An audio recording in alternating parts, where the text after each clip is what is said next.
It was a few days ago we were conversing that we had the Deputy Prime Minister of Ethiopia hosting him here for a summit for 4 days. Subsequently, our Foreign Affairs Minister, almost immediately after concluding that summit, he's been in the Maldives and now has arrived in the Mauritius. All of these areas are the western edge. We have spent a lot of time and focus on the South China Sea in Japan and Indonesia and Philippines and Vietnam. An equal time and focus is now required on the western edge of the new pivot of the world, which is the Indo-Pacific. Countries of the African seaboard are obviously part of them. Madagascar, down to the Emirates, Iran are all important players. Then, of course, you have the Seychelles, the Mauritius, the Maldives. All of these, while not being the biggest of manufacturing economies, are pivotal to all new trade routes and therefore geostrategic considerations. Imagine the Straits of Malacca and the South China Sea have become ubiquitous in parlance for all of us. The same is equally true because what comes from the Straits of Malacca goes from the Horn of India, which is around Sri Lanka, into the Arabian Sea, and there are other choke points. The Suez Canal, Hormuz, also are equally important, and a domination of the Arabian Sea you'd think would be obvious given the length of the Indian seaboard. But imagine if the Chinese managed to build a base in the Maldives, a base in Seychelles, they already have one in Djibouti, what could happen? So this diplomacy is fundamentally important. Another reason Mauritius is important is not only because of the Indian diaspora there, but it is an entity through which a lot of laundering activities into India are conducted. A good association with Mauritius, a healthy one, an economically beneficial one to them, is important for us, for our economic health as well. Let's open up this conversation. Pramitpal Chaudhary now joining us, Professor Nalapat and Jitendra Kumar Ojha stay on with us, and Ambassador Shilkant Sharma joining us as well. Professor Nalapat, it is a non-stop, sir. Literally, we were here Friday, discussing the Ethiopian state visit here to India, not state visit, but Deputy Prime Minister. Immediately, 24 hours later, Ambassador Jaishankar is in Maldives, now he's in Mauritius. What is the momentum that we're building here? For what, sir? Well, I'd like to say Minister Jaishankar, by his travels, are making it very clear that the Modi government fully understands the centrality of the Indo-Pacific to the security of India, Asia, and in fact the global world order. So I think it is a very welcome that he has gone to the Maldives, a very important partner of India, and to Mauritius. My point has been the same point that you have been saying, Bishop, which is that, look, we have a security infrastructure in place in the shape of the Quad. I think we need now to ensure that this be operationalized and made more effective. And one way of doing that would possibly, with our Quad partners, work on setting up centers for satellite tracking and satellite information collection in different parts of the Indian Ocean. For example, you can have a center in the Maldives, you could have a center, as you said, in Madagascar, you could have a center in Mauritius, and that the Quad partners will have. And the advantage for these countries will be very clear. You can give them on weather, for example, the early warning of weather situations, so that they can be warned if inclement weather is going their way. They can use bandwidth for education. A certain amount can be reserved for that. They can use that to improve their mobile telephony systems, of course, in such a way that is safe from intrusion by hostile countries. So I think it's very important to have a radar network across this the Indo-Pacific, specifically the Indian Ocean region, which is why I've been long saying that there is need, as in Australia and in Japan, for a very strong radar and satellite tracking facility to be set up in India, possibly with help from the United States, that can track even small boats coming from the Chinese side to the Indian Ocean. Okay, let me get Ambassador Sharma into this. Ambassador Sharma, we've had a lot of conversations, sir, on Southeast Asia and what the Quad is going to be there, the Straits of Malacca, Indonesia, Philippines, Australia, Japan. The western side of the Indo-Pacific, which is the eastern seaboard of Africa, incorporating the Arabian Sea, Which are the pivotal countries there, sir, and what is the focus that we now need to put in our mind space there? Ambassador Sharma, if you can hear me, sir, please carry on. Yes, well, Mauritius is very important for us because it is in the Indian Ocean, and we need to counter China and consolidate our hold in that region, because Chinese have never liked, our preeminence in Indian Ocean. From the time that our Navy, almost within 24 hours swung into action and helped Sri Lanka and helped at the time of tsunami, and the way we've been helping on, on sea piracy. The Chinese then muscled in, and they have been trying to go to Djibouti and set up base there. They've been trying to even get into Seychelles.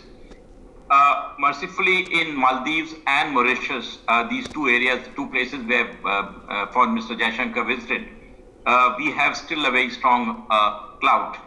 And Mauritius particularly because, there's a generation of political leaders there who looked up to India and who had close bonds with us, 70% Indian, non-resident community, and their strong links with India.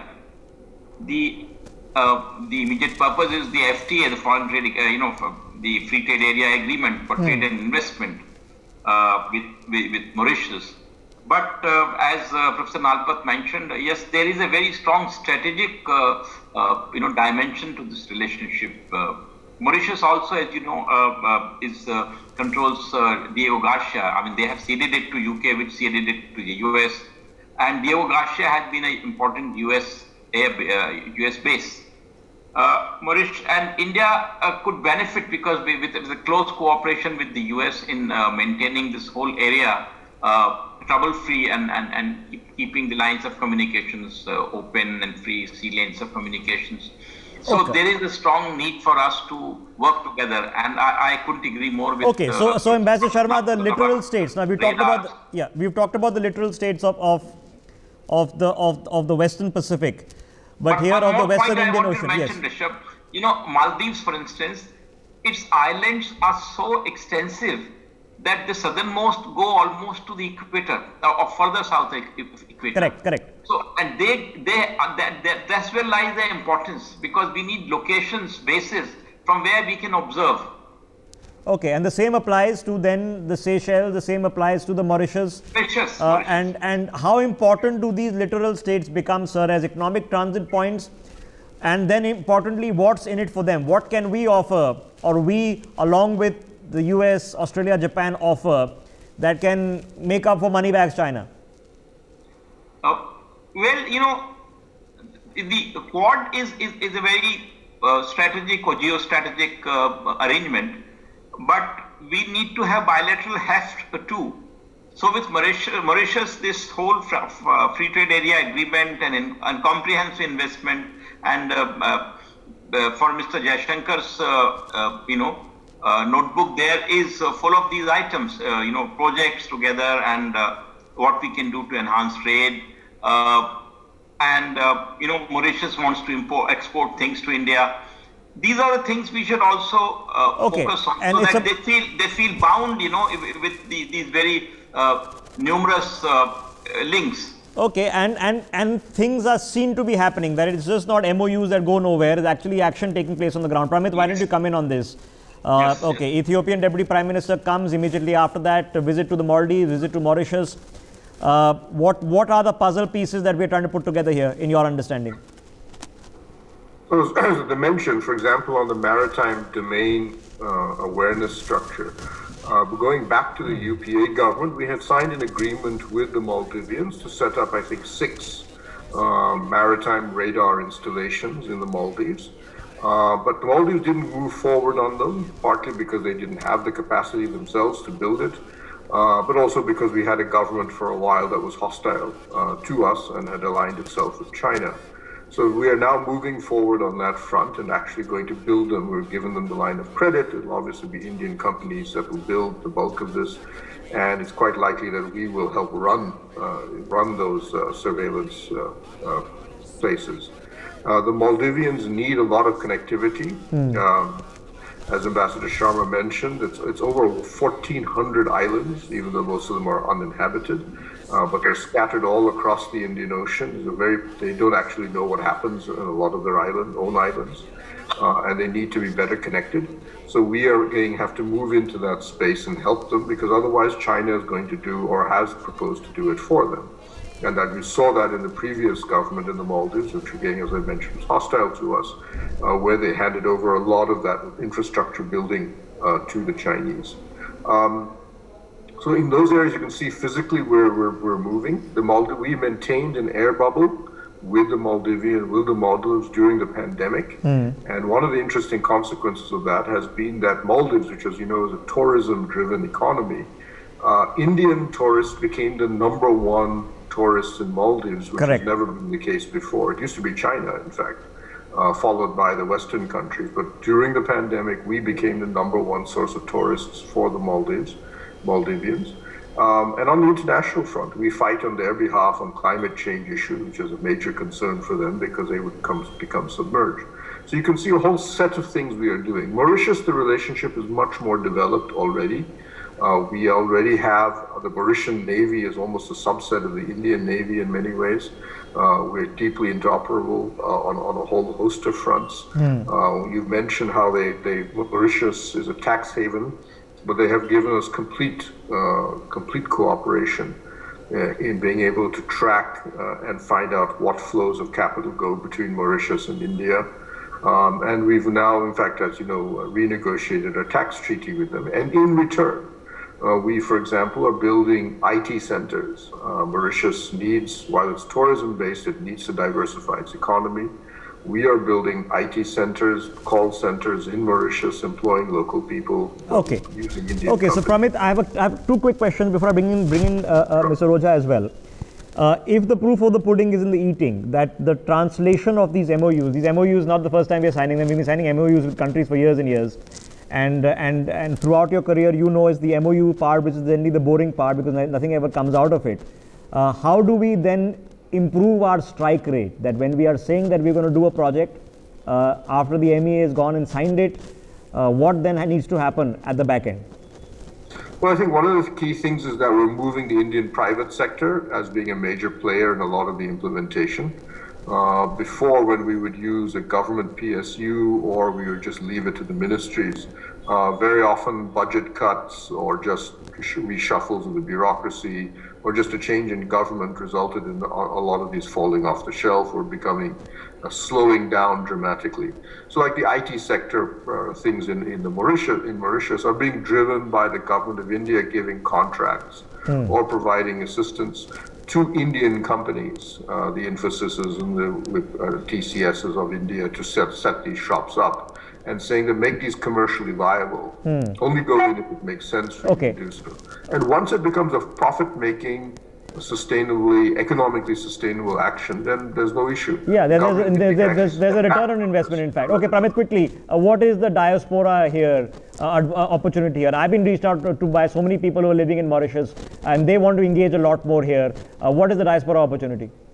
Well, as you know, Mauritius is 70% Indian. In fact, the politics of Mauritius is really a struggle between two classes of Indians, those from North India and those from South India, basically taking turns politically in Mauritius. I think the key difference that we have now in Mauritius is the two dominant political families in Mauritius right now are on the decline. And we'll see whether they can revive themselves. But we have to position ourselves for the possibility that a third political force, but also of Indian origin, may arise over the next few years. And we have to be in a position that all stakeholders in Mauritius should look to India first for almost anything that they do. Jitendra Kumar Roja, why don't you come in on this thought? There is a strategic opportunity, but I'm picking up on the thought that what is the diaspora opportunity here? It's tremendous, no doubt about it. But right now, you may be aware, for last 1 year, some internal turbulence is going on in Maldives, even when our foreign minister is landing there. Former foreign minister, I suppose, Nandakumar Bodha, he's spearheading a campaign So this is one area I suppose we have to have strong credibility if all these people look up towards us. So we should be in a position to enjoy their goodwill across this division, that this kind of turbulence or instability is avoided. I would also go a little further, Rishabh. We should see the whole thing, both Maldives and Mauritius. We have to see isolated also as bilateral ties. These are very close countries to us. But larger Chinese strategy or larger competition we are having in Indian Ocean region, this is very different from what it was 10 years or 15 years back. Okay, so the specific question, Mr. Roja, when it comes to our delivery, which is the backup of our commitment of all these MOUs that are signed off, you've heard from Pramit Pal Chaudhary, he says let the private sector go in. Just award the contracts and let them go in. How do we improve our delivery? We are trying hard in Sri Lanka, in Myanmar to simply finish what we say that we'll do, and that's half the battle won. Yes, I think our private sector has to be domestically, I would say, more competitive and at the same time enjoy greater state support. So there are a lot of concerns in Mauritius also about inability of our private sector also, some projects which are there to complete, and we know what happened in Maldives also. So I would say that at one level, yes, private sector has to go, but second level, what is required domestically is to build capacity of private sector to make them competitive. Okay, so then what's the economic opportunity here is the obvious question. Professor Nalapat, this is not just a strategic opportunity. By this very nature, these are also economic opportunities. These countries, it's not just about tourism, they serve gateways to other. Look at what a tiny and a few countries, yes, with oil, the Emirates have managed to achieve in creating financial hubs. Mauritius certainly sees itself as a tourism and a financial hub. What can we do in terms of the economic opportunity there? Well, in a single line, Mauritius could become a global financial hub, and the Maldives could become a global tourism hub much bigger than now. I want to point out a problem, Rishabh, and that is that we should be very careful to see that there is no leak of information about Indian investors, etc., from Mauritius to a hostile country, because that hostile country may then use that information to blackmail some of the people who have invested there. Interesting point. And that blackmail will, of course, be in a very subtle way, so we may not even be aware of the blackmail. And we were talking about the Maldives. Well, don't forget the previous regime was hand in glove with the Pakistan military. And the Pakistan military is in the pocket of the PLA. So don't forget that vulnerability. It's a very important locations for us. I am glad that the foreign minister is going there. I would like to say that, his father was one of the greatest strategic minds in Asia. And I had the privilege of working with him in the Times of India. And I think Minister Jaishankar understands the strategic situation very well. I'll just say okay, one thing. of course, editor of Sunday Guardian Joyita Basu is in the Maldives, and we'll be looking forward to hearing a report when she comes back. Yeah, Jitendra Roja, go ahead, sir. Then I'll get in the ambassador. I said, you see what happened in Sri Lanka, East Coast Terminal. It was just unilaterally cancelled by Sri Lankans because that area was very important for us. Second thing, we have to be careful, Rishabh. We have been talking about China because Yamin, previous president of Maldives, he virtually bulldozed every institution, put all his political opponents in jail to get cozy with China. Yes, he did. A lot of these things, Chinese strategy has been, to create a group of collaborators or exactly. So they do it individualistically to dislodge this. Exactly the same thing they're trying in Nepal. Exactly the same game is on in Nepal. You're absolutely right. To, secure their lines of communication, whatever in Indian Ocean. Because Indian Ocean so it's not an easy one because we want to we have our interests, but we don't want to interfere. We have in the past come to the aid of Maldives, Ambassador Sharma. We have, of course, come to the aid to Sheikh Hasina's father in literally the creation of Bangladesh. We have been aiding the Nepalese for a long period of time, including the Sri Lankans for a long period of time. But we don't also want to interfere. In this regard, how do we find the balance, Ambassador? I think, Rishabh, I want to tell you that we Indians are fond of the chess, the game of chess, which goes by rules. But this dragon on our north, its favorite game is Go game, where you just occupy.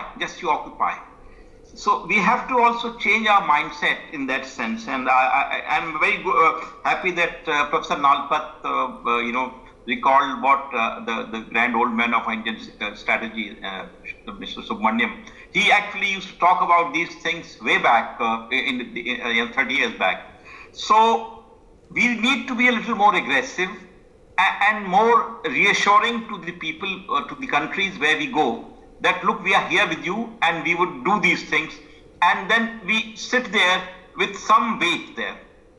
We tend to feel there's though some kind of invisible rules, like as in the game of chess, will save us.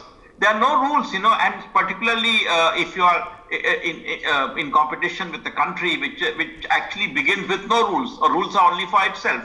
So we have to really play our diplomacy more aggressively, more intimately, and so we have to have a strong bilateral economic content. Our private sector, mercifully, is a little more fond of Mauritius, for various reasons. So they won't shy away. Okay, fair enough. I'm out of time. Pramit, take the last word for us. Are we seeing, is it the Indo-Pacific logic, or are we seeing now a clarity? So when hopefully Pramit Pal Chaudhary will write a book about foreign policy in India during this period in a few years from now, are you seeing the footnotes emerging of what the pattern now is, Pramit? I think it's very clear. I mean, even in the previous UPA government, there was a lot of intense discussion about the fact that China's footprint in the Indian Ocean was expanding dramatically. And India needed to bring in other countries to help us counter this. And the Indo-Pacific, Japan, of course, was a country that said we're more than happy to do this, join you, provide the economic heft that we lacked, but we had the military capacity that they didn't. And therefore, the two of us joined together to create, if you wish, the beginnings of what now is called the Indo-Pacific. Other countries have since joined us, most notably the United States, but also the Australians and so on. So the battle for, if you wish, influence or control of the Indian Ocean and the Western Pacific is really going to be, and I think this is very clearly felt in this government, the Modi government as well, is going to be the defining strategic battle for India in the 21st century.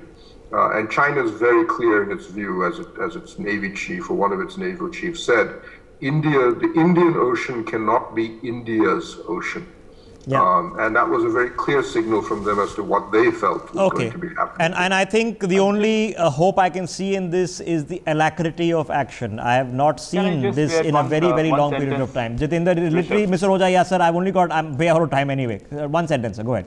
Yes, I said we have to change our strategic psyche, and this is time which is throwing up both a challenge and opportunity. For us, we have to play a more proactive role in this region. And that's for all of us together. It's for all of us together. It's for us in the media. It's for everybody. And I can tell you that Professor Nalapath is about to complete a book on what we should be doing in our foreign sphere that we are looking forward to getting published, of course, a short time later, hopefully. And I'll come and have that conversation with him when the book comes out. For now, gentlemen, thank you. We leave it there.